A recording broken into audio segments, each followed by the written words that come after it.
Hello બચ્ચા party, કેમ છો? મજામાં ને?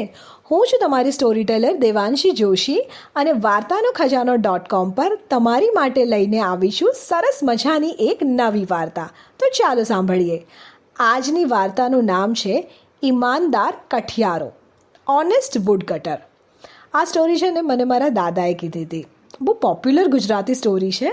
સૌથી પહેલાં મેં મારા દાદા પાસેથી સાંભળી હતી અને મને એટલી બધી ગમે ને કે હું દાદાને વારે વારે કહેવડાયા જ કરું અને દાદા પણ થાક્યા વગર મને કહ્યા જ કરે.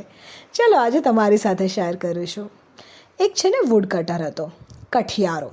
એ કઠિયારાનું કામ શું હતું કે જંગલમાં જઈ અને લાકડા કાપે, નાના નાના લાકડા કાપી અને એનું બંચ બનાવે અને પછી એને સિટીમાં જઈને વેચી દે અને એમાંથી જે પણ પૈસા મળે એમાંથી એનું ઘર ચાલતું હતું. હવે આ કઠિયારો રોજ જંગલમાં જાય, સવારથી સાંજ સુધી બહુ જ હાર્ડવર્ક કરે, મહેનત કરે અને લાકડાનો ભારો તૈયાર કરે, બંચ તૈયાર કરે અને વેચી દે. હવે એ જે જંગલમાં ઝાડ કાપવા જતો હતો ને, એ જંગલમાં એક નાનું લેક હતું અને લેકના અંદર એક જળદેવી રહેતા હતા. જળદેવી એટલે ગોડેસ ઓફ વોટર. તો એ આ કઠિયારાને રોજ જોતા હતા કે આ બહુ હાર્ડવર્કિંગ કઠિયારો છે.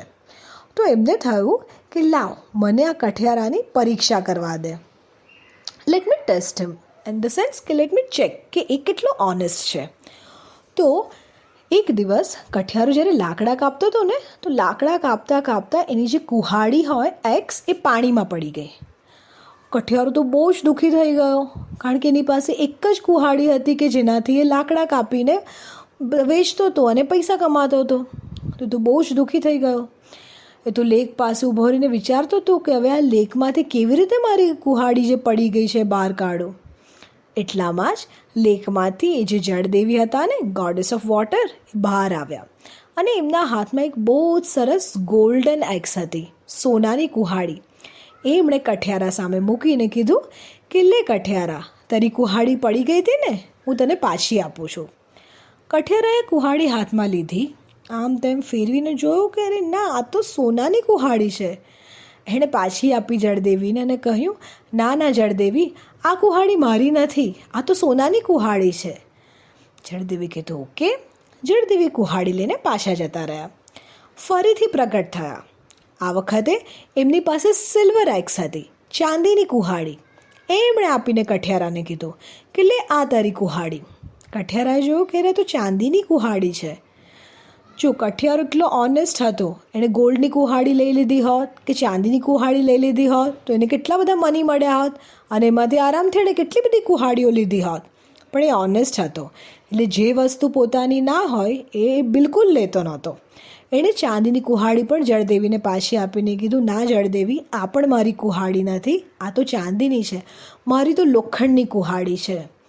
જળદેવી તો પાછા પાણીમાં ગયા અને લોખંડની કઠિયારાની જે કુહાડી હતી ને એ લઈને પાછા આવ્યા અને એને આપી. એ કુહાડી જોઈને કઠિયારો બહુ જ ખુશ થઈ ગયો. હા હા, આ જ મારી કુહાડી છે. જળદેવીએ માન્યું કે હા, આ કઠિયારો તો બહુ જ ઓનેસ્ટ છે, બહુ જ પ્રામાણિક છે. અને એમણે ખુશ થઈ અને ત્રણેય કુહાડીઓ કઠિયારાના હાથમાં આપી અને એને આશીર્વાદ આપ્યા. તો કઠિયારાએ ઓનેસ્ટી બતાવી તો એને એનો રિવોર્ડ મળ્યો. Honesty is the best policy. Always honest રહેવાનું. જે વસ્તુ આપણી હોય એ જ આપણી છે. હોપ કે તમને વાર્તા સાંભળવામાં મજા આવી હશે. એક નવી વાર્તા સાથે ફરીથી મળીશ. ત્યાં સુધી બાય બાય.